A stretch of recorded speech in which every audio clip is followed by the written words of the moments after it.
जय श्री कृष्णा, जय श्री राधे।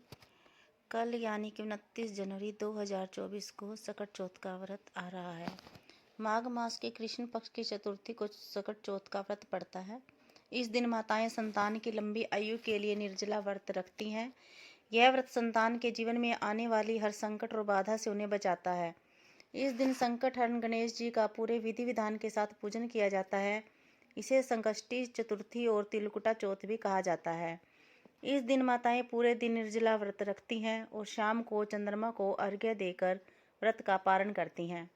शाम को चंद्रोदय के दर्शन कर पूजा में दुर्वा, शकरकंद, गुड़ और तिल के लड्डू चढ़ाए जाते हैं। दूसरे दिन सुबह सकट माथा पर चढ़ाए गए पकवानों को प्रसाद के रूप में ग्रहण किया जाता है। तिल को भूनकर गुड़ के साथ कूट लिया जाता है। तिलकुट का पहाड़ बनाया जाता है। कहीं कहीं तिलकुट का बकरा भी बनाया जाता है। पूजन कर सभी में प्रसाद वितरित किया जाता है। पूजन के बाद माताएं सकट चौथ व्रत की कथा सुनती हैं। मान्यता ये है कि सकट चौथ व्रत में बिना व्रत कथा सुने या पढ़े व्रत का फल नहीं मिलता। ज्योतिष विद्वानों के अनुसार सकट चौथ का व्रत बिना व्रत कथा के अधूरा माना जाता है। इस व्रत को लेकर कई कहानियां प्रचलित हैं, जिसमें बुढ़िया माई की कहानी, भगवान श्री गणेश से जुड़ी कथा और माता पार्वती और भगवान शंकर आदि से जुड़ी कहानियां सुनी जाती हैं। अब मैं आपको इनमें से एक कहानी सुनाती हूँ, जिसमें माता पार्वती और गणेश की कहानी है।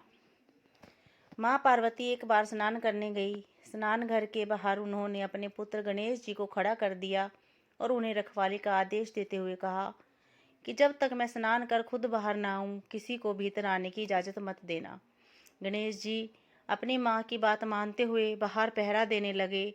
उसी समय भगवान शिव माता पार्वती से मिलने आए, लेकिन गणेश भगवान ने उन्हें दरवाजे पर ही कुछ देर रुकने के लिए कहा। भगवान शिव ने इस बात से बेहद आहत और अपमानित महसूस किया। गुस्से में उन्होंने गणेश भगवान पर त्रिशूल का वार किया, जिससे उनकी गर्दन दूर जा गिरी। स्नान घर के बाहर शोरगुल सुनकर जब माता पार्वती बाहर आई तो देखा कि गणेश जी की गर्दन कटी हुई है। ये देखकर वो रोने लगी और उन्होंने शिवजी से कहा कि गणेश जी के प्राण फिर से वापस कर दें। इस पर शिवजी ने एक हाथी का सिर लेकर गणेश जी को लगा दिया। इस तरह से गणेश भगवान को दूसरा जीवन मिला।